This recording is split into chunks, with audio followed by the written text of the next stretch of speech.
नमस्कार दोस्तों, मैं भीष्मणि द्विवेदी आपका अपना यूट्यूब चैनल भूपेंद्र मिश्र पर स्वागत करता हूं। दोस्तों, आपके लिए मैं फूड इंस्पेक्टर जो अधिनियम का है उसका एमसीक्यू लेकर आया हूं और आवश्यक वस्तु अधिनियम ये जो पार्ट है उसका 22 महत्वपूर्ण प्रश्न आपके लिए लेकर के मैं आया हूं। हम जो है यहाँ पर फूड इंस्पेक्टर के तैयारी के लिए आवश्यक वस्तु अधिनियम के 22 महत्वपूर्ण प्रश्नों को जो है हल करेंगे। दोस्तों, आपका मेहनत जो है ये फूड इंस्पेक्टर में आपको मुकाम तक पहुंचा दे।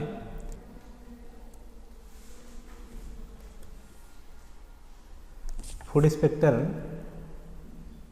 टेस्ट सीरीज आपको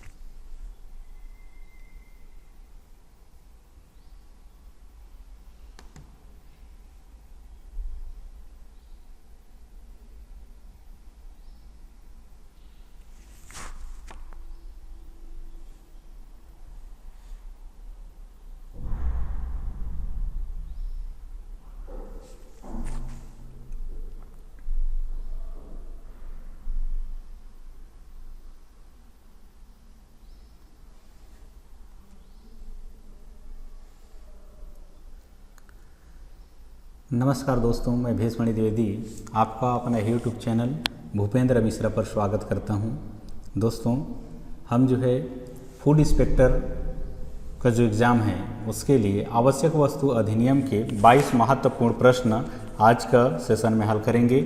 ये जो प्रश्न हैं आपके लिए बहुत ही लाभकारी है। आप इसे एक बार अध्ययन जरूर करें। इसके अध्ययन से आपके परीक्षा हॉल में जो कन्फ्यूज़न होती है वो दूर हो जाएगी। आप एक बार ज़रूर इस वीडियो को देखें। इससे पहले हमने इस अधिनियम के ऊपर और वीडियो बना दिया है, उसको तो आप एक बार ज़रूर अध्ययन करें। उसके बाद आप आवश्यक वस्तु अधिनियम के 22 महत्वपूर्ण प्रश्न हैं उनको ज़रूर हल करें। दोस्तों, मैं आपको एक विशेष जानकारी दे दूं, फूड इंस्पेक्टर टेस्ट सीरीज जो है आपके लिए लॉन्च किया गया है। आपको ऐप का लिंक जो है डिस्क्रिप्शन में मिल जाएगी। आप डिस्क्रिप्शन बॉक्स में जाएं और भूपेंद्र मिश्रा ऐप जो है आप डाउनलोड कर लें। आपको टेस्ट सीरीज ओनली 199 रुपये में प्राप्त हो जाएंगे। अगर इससे किसी प्रकार का आपको दिक्कत हो रहा है डाउनलोड करने के संबंध में या इससे और कोई जानकारी लेना है तो आप स्क्रीन पर जो मोबाइल नंबर दिया गया है उस पर कॉल करके सर से बात कर सकते हैं और सर से परामर्श ले सकते हैं। फूड इंस्पेक्टर टेस्ट सीरीज आपको जो है 8 टेस्ट सीरीज मिलेंगे, जिसमें एक टेस्ट सीरीज जो है फ्री में दिया जा रहा है। तो मात्र आपको 7 टेस्ट सीरीज का ही परचेस करने होंगे। तो दोस्तों, आप ज़रूर टेस्ट सीरीज लगाएं। टेस्ट सीरीज लगाने से आपको जो है बहुत लाभ होगा कि आप कितनी जो है अध्ययन कर पाए हैं, किस पार्ट में आपको अध्ययन करना बाकी है, इस पर आप जो है ज़रूर समझ जाएंगे कि मुझे यहाँ पर और मेहनत की ज़रूरत है, इस पार्ट को और अध्ययन ज़्यादा बेहतर ढंग से करना है। इसलिए आप टेस्ट सीरीज जरूर लगाएं, क्योंकि प्रश्न को देखने के बाद ही हमको समझ में आता है कि अरे हमारी मेमोरी कहाँ तक है, हम कितने स्तर तक के अपने अध्ययन को बनाए रखें। तो दोस्तों, आप ज़रूर फूड इंस्पेक्टर का टेस्ट सीरीज है उसको ज़रूर ज्वाइन करें। एक फ्री टेस्ट है उसको तो आप ज्वाइन कर ही सकते हैं, ज़्यादा नहीं तो। चलिए अब हम सीधे अपने एमसीक्यू की ओर चलते हैं और फटाफट जो एमसीक्यू हैं आवश्यक वस्तु अधिनियम 1955 के उस पर क्या है चर्चा करते हैं। पहला क्वेश्चन देखते हैं अपन। पहला क्वेश्चन क्या है? आवश्यक वस्तु अधिनियम 1955 भारत में कब से लागू हुआ? ऑप्शन ए 1 अप्रैल 1954, ऑप्शन बी 1 अप्रैल 1955, ऑप्शन सी 2 मार्च 1956 और ऑप्शन डी दिया है 1 अप्रैल 2001। तो जी आप इसको ज़रूर देखिए कि कौन सा है। आप एक बार अपने से प्रयास करें कि ये कौन सा है। हाँ, आपने ज़रूर इसको चॉइस कर लिया होगा कि कौन सा वाला है, तो आपको पता चल गया होगा कि ऑप्शन बी इसका सही आंसर है। कौन सा है? ऑप्शन बी इसका सही आंसर है। अर्थात 1 अप्रैल 1955। कौन सा? 1 अप्रैल 1955, ये इसका सही आंसर है। चलिए अगले क्वेश्चन की ओर देखते हैं। आवश्यक वस्तु अधिनियम की धारा 10 के उपबंधों के अनुसार निदेशक का क्या अर्थ है? तो निदेशक का क्या अर्थ है? यहाँ पर ऑप्शन ए दिया है फर्म का कर्मचारी, ऑप्शन बी दिया है फर्म का भागीदार, ऑप्शन सी दिया है फर्म का संस्थापक और ऑप्शन डी दिया है आपका फर्म का प्रबंधक। क्या दिया है? फर्म का प्रबंधक। तो सही आंसर क्या होगा इसका? तो सही आंसर हो जाएगा इसका फर्म का भागीदार। ठीक है, ऑप्शन बी इसका सही आंसर है फर्म का भागीदार। चलिए अगले क्वेश्चन देखें। आवश्यक वस्तु अधिनियम 1955 की धारा 2 के तहत खाद्यान्न फसल में शामिल की जाती है। आवश्यक वस्तु अधिनियम 1955 की धारा 2 के तहत खाद्यान्न फसल में शामिल की जाती है। पहला दिया है चाय, दूसरा दिया है गन्ना, तीसरा है कपास और चौथा है सूती वस्त्र, पांचवा है दूध और छठवां दिया है पशु चारा और सातवां दिया है चाय। तो दोस्तों इसको जो है चाय को आप क्या कर लें, चेंज करें, डबल ऑप्शन हो गया है। तो चाय नहीं आप ही, तो ये क्या है? पानी। यहाँ पर जो सातवां ऑप्शन है उसमें आप क्या कर लें? पानी कर लें। क्या है ये? पानी। अब इनमें से आपको ऑप्शन ए दिया है 1 और 5, ऑप्शन बी दिया है 1 और 4, ऑप्शन सी दिया है 1, 2, 3, ऑप्शन डी दिया है 2, 4 और 5, 2, 4, 6। तो कौन सा ऑप्शन सही हो जाएगा जी? कौन सा ऑप्शन आपके लिए सही हो रहा है?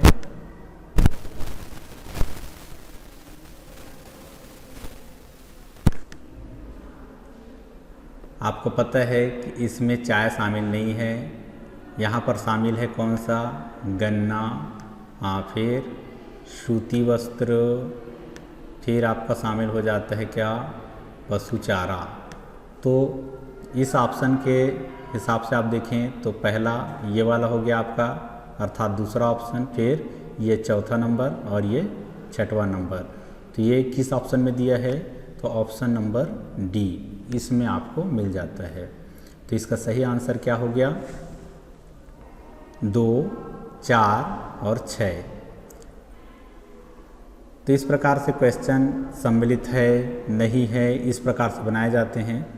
तो यहाँ पर अगर जैसे बोल दिया जाता कि फसल में शामिल नहीं की जाती है तो आपका आंसर होता 1 नंबर अर्थात चाय, दूसरा हो जाता आपका क्या? कपास, और तीसरा हो जाता आपका यहाँ पर दूध, और ये जो चाय है उसको पानी में चेंज करने बताया हूँ वो पानी। तो इस प्रकार के आंसर हो जाते हैं। चलिए अब अगला क्वेश्चन देखें। आवश्यक वस्तु अधिनियम 1955 की धारा 2 के तहत आदेश में शामिल है। तो आदेश में क्या शामिल है? ऑप्शन ए दिया है शासकीय राजपत्र में अधिसूचित आदेश, ऑप्शन बी दिया है तद्दिन जारी कोई निर्देश, ऑप्शन सी दिया है आपके लिए ए और बी दोनों, डी दिया है उपयुक्त में से कोई नहीं। तो सही आंसर क्या हो जाएगा इसका? सही आंसर इसका क्या होगा? सही आंसर इसका हो जाएगा, आपने अगर अध्ययन किया होगा तो बिल्कुल आपको पता चल गया होगा कि इसका सही आंसर हो जाएगा सी, अर्थात ए और बी, शासकीय राजपत्र में अधिसूचित आदेश तद्दिन जारी कोई निर्देश, ये दोनों शामिल होते हैं। अर्थात ऑप्शन नंबर सी आपका सही आंसर है। ऑप्शन नंबर सी ये सही आंसर हो जाएगा। ठीक है, नेक्स्ट क्वेश्चन देखें। इस अधिनियम अर्थात आवश्यक वस्तु अधिनियम 1955 की धारा 2 के तहत चीनी से अभिप्रेत है। चीनी से क्या अभिप्रेत है? ऑप्शन ए किसी प्रकार की चीनी जिसमें 90% से अधिक सुक्रोज हो, बी खांडसारी चीनी या बूरा चीनी या पिसी हुई चीनी या रवे या चूर्ण वाली चीनी या उसमें उत्पादित कच्ची चीनी। तो ये कौन सी चीनी इसमें शामिल है देखें। ऑप्शन सी दिया है वैक्यूम पैन चीनी, कारखाने में प्रक्रियाधीन चीनी या उसमें उत्पादित कच्ची चीनी। ऑप्शन डी दिया है उपर्युक्त सभी। तो चीनी के अंतर्गत कौन शामिल है, चीनी से क्या अभिप्रेत है, तो इसमें परिभाषा में जो दिया गया है उसके आधार पर आपको इसका आंसर देना है। तो आपने अगर पढ़ा है तो आपको पता होगा किसी प्रकार की चीनी जिसमें 90% से अधिक सुक्रोज हो, यह शामिल किया जाता है। बी खांडसारी चीनी या बूरा चीनी या पिसी हुई चीनी या रवे या चूर्ण चीनी। ऑप्शन सी वैक्यूम पैन चीनी, कारखाने में प्रक्रियाधीन चीनी या उसमें उत्पादित कच्ची चीनी। और ऑप्शन डी आपका इसमें सही हो जाता है कि ये जो उपर्युक्त सभी तथ्य के शामिल हैं, तो चीनी से अभिप्रेत है तो उपर्युक्त सभी। ऑप्शन डी आपका इसमें सही हो जाता है। चलिए अगला क्वेश्चन देखें। केंद्र सरकार को इस अधिनियम की धारा 2 का के तहत अधिकार दिया गया है कि वह, ऑप्शन ए आपको दिख रहा है, अधिनियम के प्रावधानों में संशोधन कर सकती है। ऑप्शन बी अधिनियम के प्रावधानों को समाप्त कर सकती है। ऑप्शन सी आपके लिए है अधिनियम के प्रावधानों में नई अनुसूची जोड़ सकती है। ऑप्शन डी अनुसूचियों में वस्तु को जोड़ या हटा सकती है। तो इसमें क्या बताया गया है, धारा 2 का के तहत क्या अधिकार दिया गया केंद्र सरकार को, तो ये अधिकार दिया गया है कि क्या कर सकती है,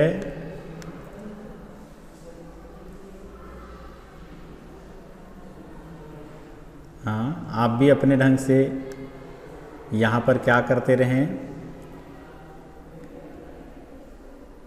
आंसर सेलेक्ट करते रहें ताकि आपको पता चले कि हाँ कौन सा आंसर है।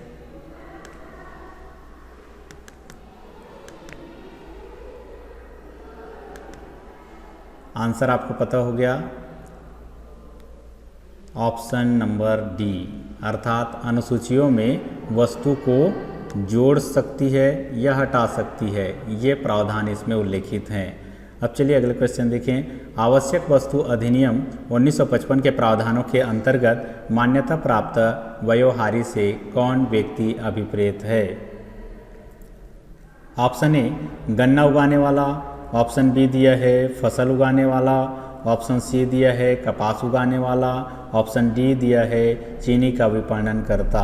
तो सही आंसर क्या हो जाएगा इसका, चीनी का विपणन करता, इसको बोलते हैं मान्यता प्राप्त व्यवहारी।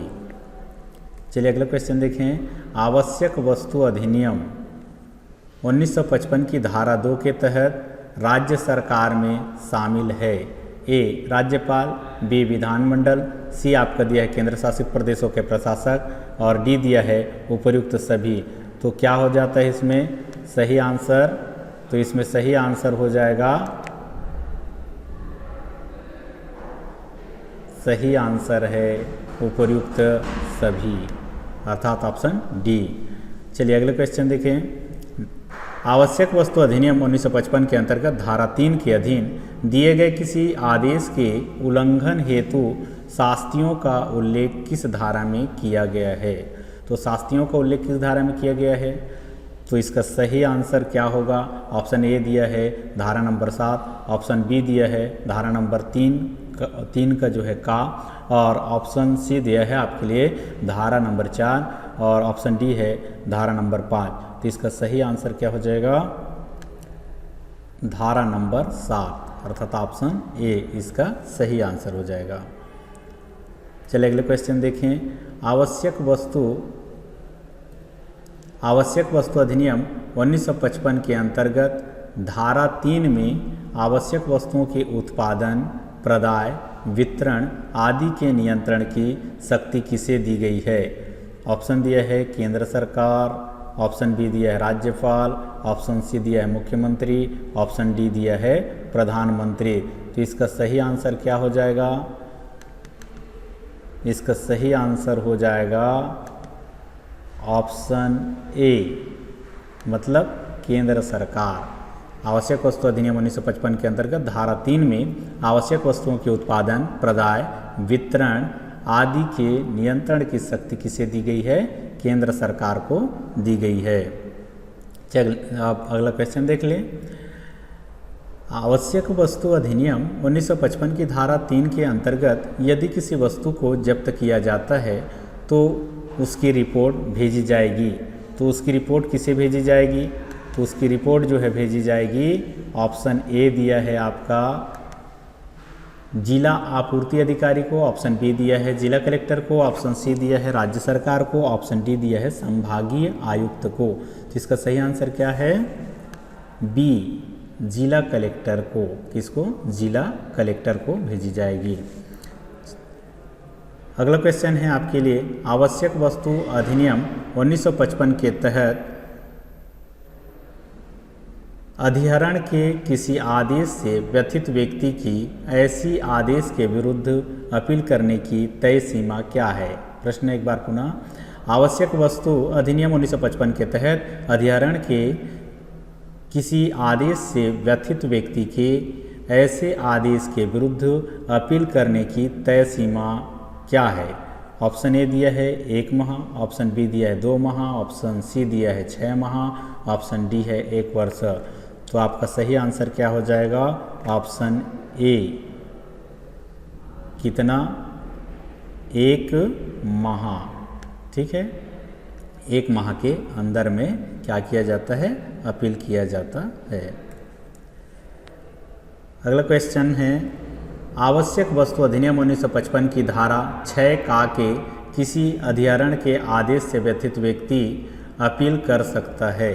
तो कहाँ पर अपील कर सकता है? ऑप्शन ए दिया है क्या?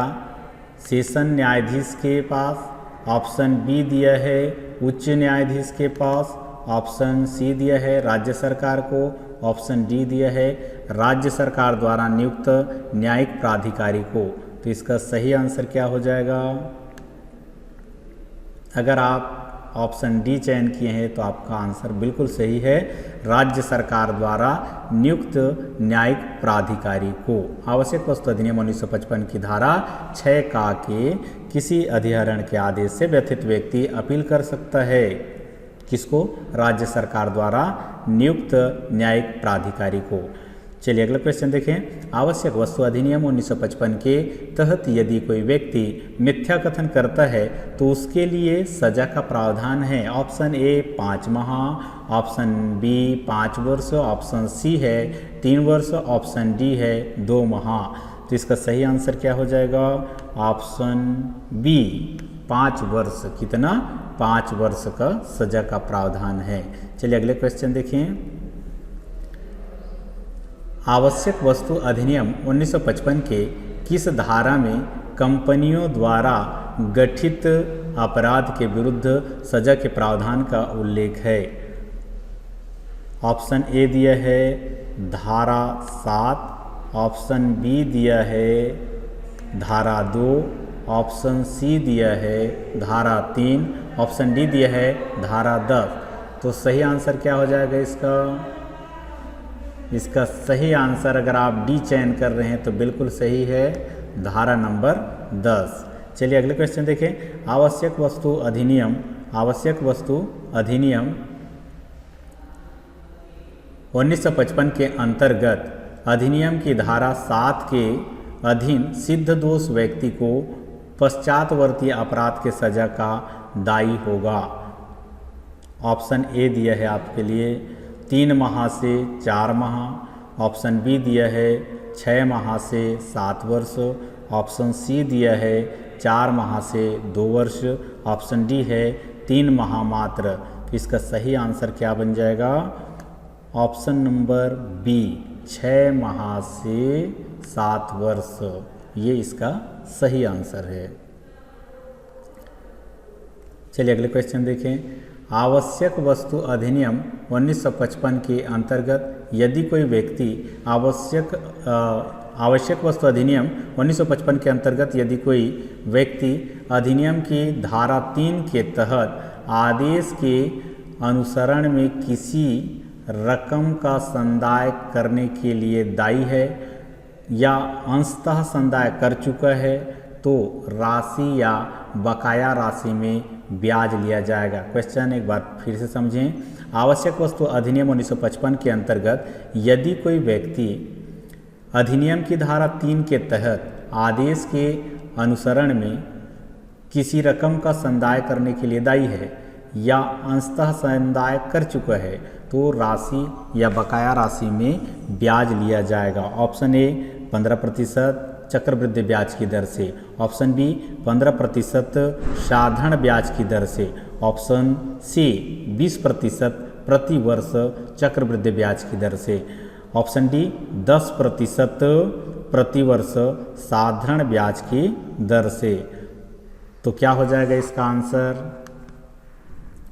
आप भी अपने तरफ से चयन करें। इसका आंसर क्या हो जाएगा?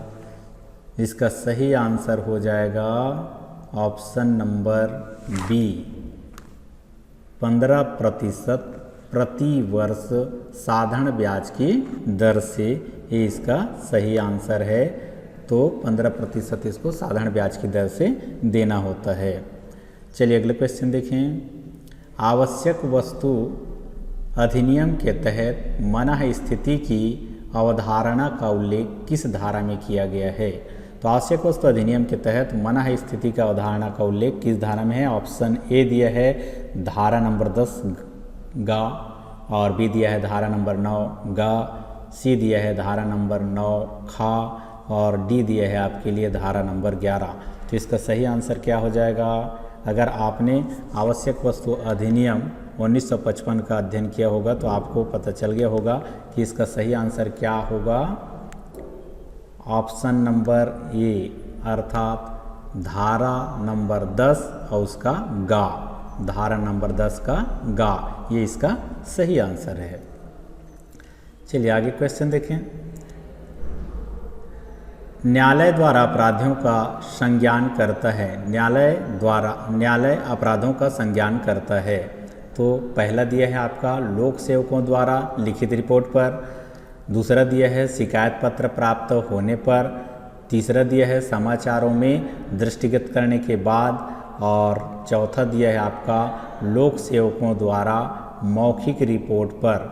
चलिए अब आप यहाँ पर ऑप्शन देख लें। ऑप्शन ए दिया है केवल 1, बी दिया है केवल 2 व 3, ऑप्शन सी दिया है केवल 3 व 4, ऑप्शन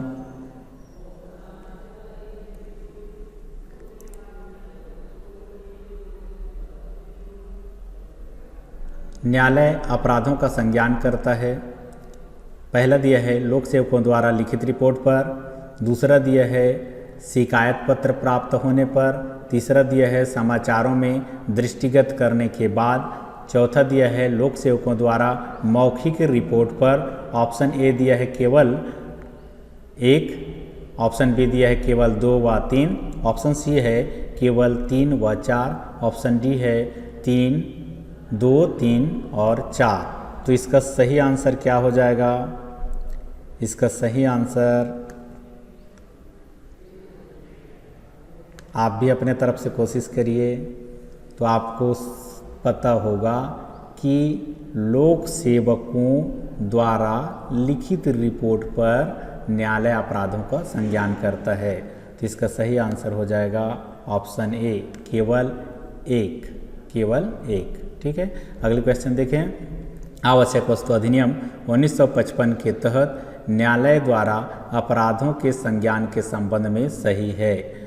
पहला है आपका किसी व्यथित व्यक्ति के लिखित रिपोर्ट द्वारा, दूसरा दिया है किसी संस्था के व्यक्ति के लिखित रिपोर्ट द्वारा, तीसरा दिया है किसी मीडिया रिपोर्ट के आधार पर, चौथा दिया है किसी लोक सेवक के लिखित रिपोर्ट द्वारा, पांचवा दिया है किसी संस्था के मौखिक रिपोर्ट के आधार पर। तो इसका सही आंसर क्या हो जाएगा?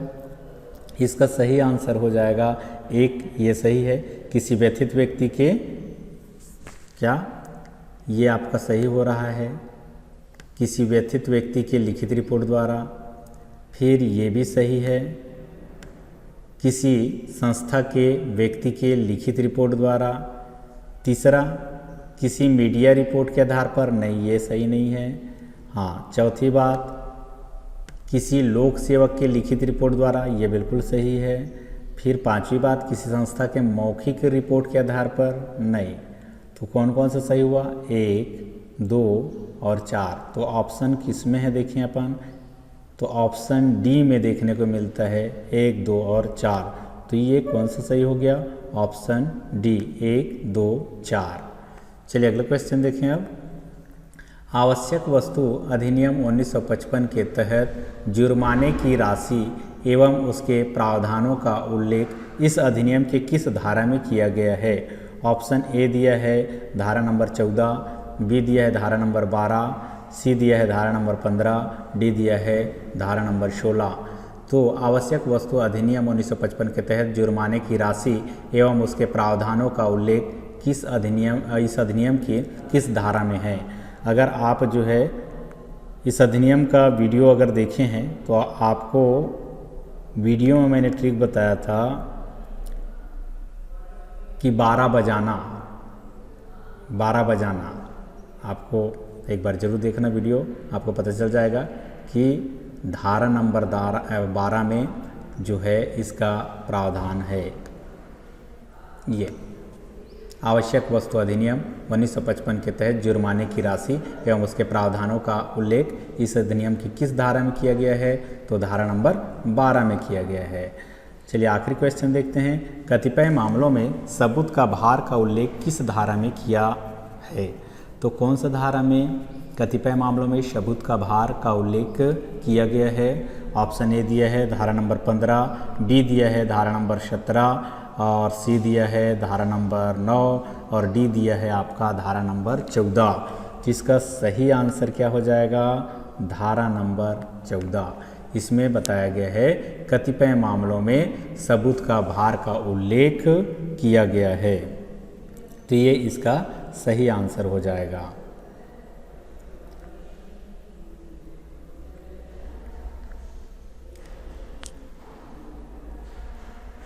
तो इस प्रकार ये 22 जो प्रश्न आपके लिए MCQ के रूप में लाया गया। आप अच्छे से और अध्ययन करें, टेस्ट सीरीज जरूर लगाएं, इससे आपका जो है कितना उत्तरोत्तर वृद्धि हो रहा है ये आपको पता चलेगा। दोस्तों अंत तक वीडियो देखने के लिए बहुत बहुत धन्यवाद।